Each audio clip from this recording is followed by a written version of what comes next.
Wenn ich dir sagen würde, dass diese Stadt nicht nur zerstört wurde, sondern langsam verschwand? Und das nicht auf einmal, Schritt für Schritt und langsam. Das Berlin des Jahres 1945 war kein Ort mehr, den man verlassen konnte. Und das Schmerzhafteste daran war, von dem, was an jenem Tag geschah, weiß heute kaum jemand etwas. Bleib bis zum Ende dabei. Die handgeschriebenen Notizen von Menschen, die ihre Familien suchten und ihre wahre Geschichte aufschrieben, werden dir das Herz zerreißen. April 1945. Berlin steht in Flammen. Straßen sind zerstört, Häuser leer. Trotzdem verlassen noch immer Hunderttausende die Stadt nicht. Die U-Bahn-Tunnel wurden für die Berliner zu einem Zufluchtsort, doch die Schutzräume waren dunkel, stickig und erdrückend. Und die Menschen verzweifelt.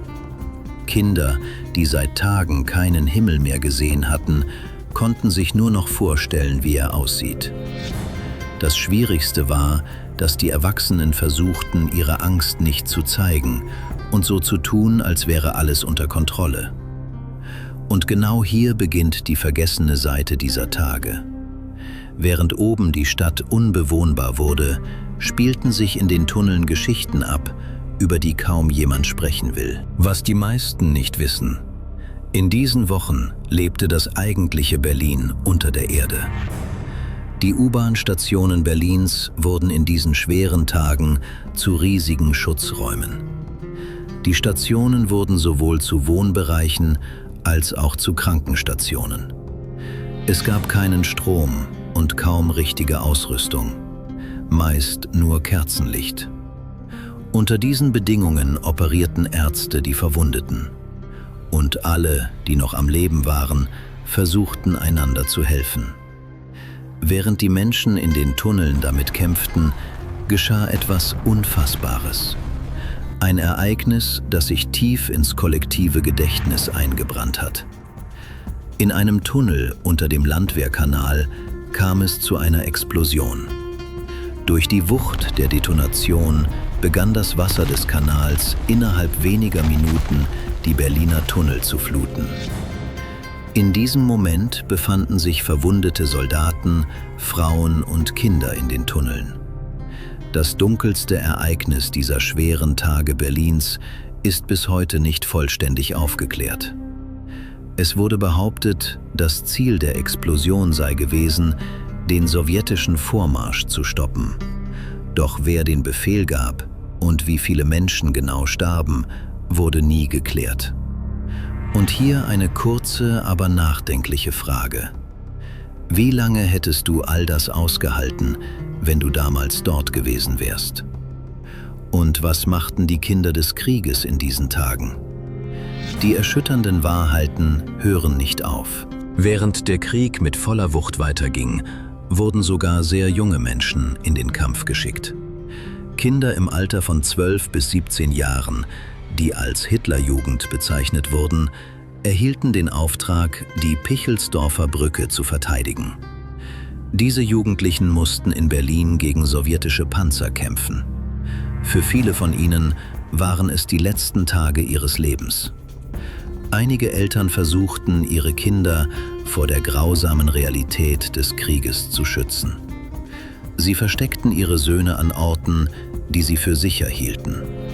Im Keller, unter Betten, hinter Wänden, weil sie ahnten, was draußen auf sie wartete. Und währenddessen schrieb die Stadt ihre letzten Geschichten. Bei Ende denkt man an Briefe. Seiten wurden gefüllt, ohne zu wissen, ob sie je gelesen werden. Betraf dieser Krieg nur Menschen? Natürlich nicht. Der Krieg traf nicht nur die Menschen, sondern auch die anderen Lebewesen der Stadt. Der Berliner Zoo, einst ein Ziel für Besucher aus aller Welt, wurde im Krieg schwer beschädigt und viele Tiere starben. Für viele Menschen der Stadt wurde dieser Ort zu einem schmerzhaften Symbol. Diese einstige Welt existierte nicht mehr. Und die Pfleger?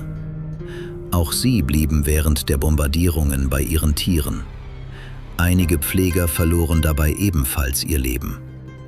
In dieser Realität mussten Menschen Entscheidungen treffen, die heute kaum jemand nachvollziehen kann. Als der Hunger unerträglich wurde, waren einige gezwungen, in ihrer Verzweiflung bereits verendete Tiere zu essen. Und mitten in diesem Chaos geschah in Berlin etwas Leises, aber noch viel Zerstörerisches.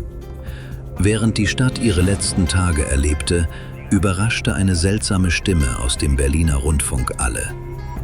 30. April 1945.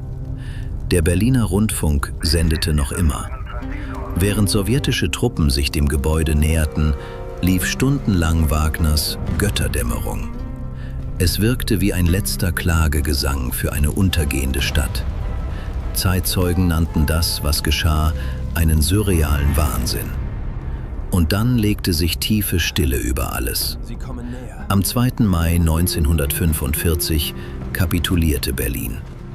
Wochen voller Explosionen, Sirenen und Kanonendonner verstummten plötzlich.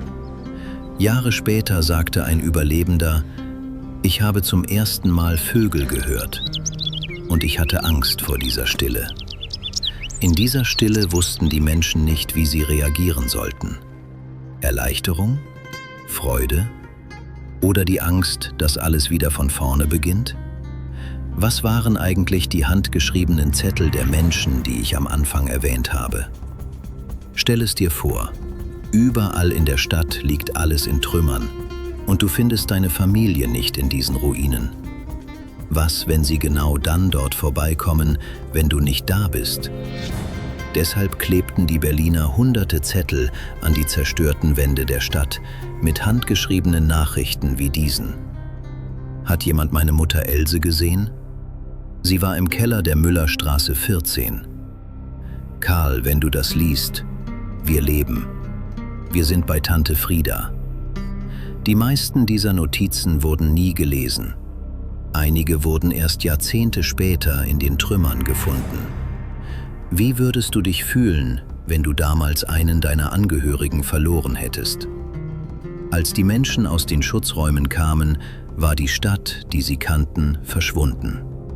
Gebäude waren weg, Straßen verändert. Ganze Stadtteile schienen ihre Vergangenheit verloren zu haben. Viele Familien suchten nach Spuren aus der Vergangenheit, fanden jedoch weder Fotos noch Erinnerungen. Als wäre ein Teil der Geschichte ausgelöscht worden. Das ist nicht nur Geschichte. Das ist das Fundament der Stadt, in der wir heute leben.